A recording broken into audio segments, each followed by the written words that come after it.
tuni ni sim som thajing kumsang ni la som ni lugup ni ko injong Thadou thusoh akunin vanoi thusoh dang ho Thadou pa wa ngai tha na anei ki taw te thusoh ni sima wa si hlovum Kangui district ta pho sa lai ta cheng kai len jang ho chu ka chana go hot na bulu win hostea in to gomin in thum bel hal win a hi kai len jang ho asa je ma hi CRPF ho to bu a hi ta pho tian jong adel win tu hin security ho to aboi chang lai o hin thu chin a ki nga jing lai e Asin in suki chu ga special envoy ko chu junta tian aphalpi lo naw thu phong do ve August 9 junta tian Philippines lamkai na noya asin in suki phot chet na be hi la la do ding atiu chu anop lo naw thu phong do ve August 3 a ICRC tu lu na to ki to e TV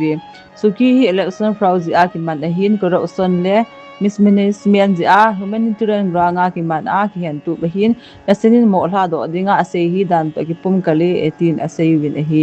election jawa go ki se mi hi ji in esan official and wo epi ngai poi member ki bai hom a esin a ki kum di thu poi tin ase we Pu hezang misau lam kai na a inside northeast in IDPS ho anchang le pressure cookers in hop pe bucket ji a ima ki po thelo lai ta a gam sunga hi chana ngai lu nei ta na tong pu hezang le ato khom pi ho chunga pathe nin no puijing hen le hi chwa ki po lu thein pi niam cha ki gandi CM chunga IDPS son ki pa thu phong bin a hi KKLGHQ hol sim phat na na to akipanta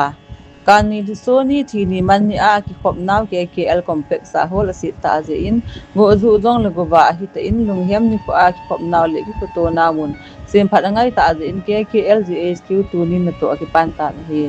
KKLGHQ building finance committee in namsunga ki ne pi umi phu ko ma taw na ki ne in ma ho ha pan na zalin tu hin na to ki pan thei tai ma ho zala na to pa thia in ma ho chunga KKLGHQ in se do lo ki pha tu hong ki phonge KKL wholesale phat na dinga proposed budget ni rupees 25 lakhs ahin tu a KKL finance committee pu na hi only rupees 2 lakhs hi cha hina to pat jing hi aji chu thi ni man ni kho a ki khop na mun hi ji in khongai so the hi lo hi je chun KKL hol phata sa do hi thein digin nam pi te pan pin a ki ngai che in hoi te bang pan lanom om le KKL GSQ finance committee KKL GSQ member ko ma he sa the hi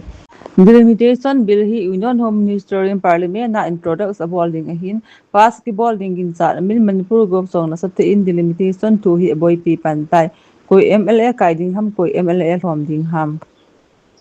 koi te bang lam ka song pi sunga chen in ho in chule adang dang sa nom chule brewer ki sim nom chule SAAT sunnom hon jong tulen rule state ten in contact jing theu hi Nisu dang ho chu in budget dung duya hong ki kalsong ding a hi ki za mat na ding call WhatsApp 7085329340 hi chan chu hi tun ha a thu su ngai zu muntina Thadou thu su ngai zo sen bon cha win mangpha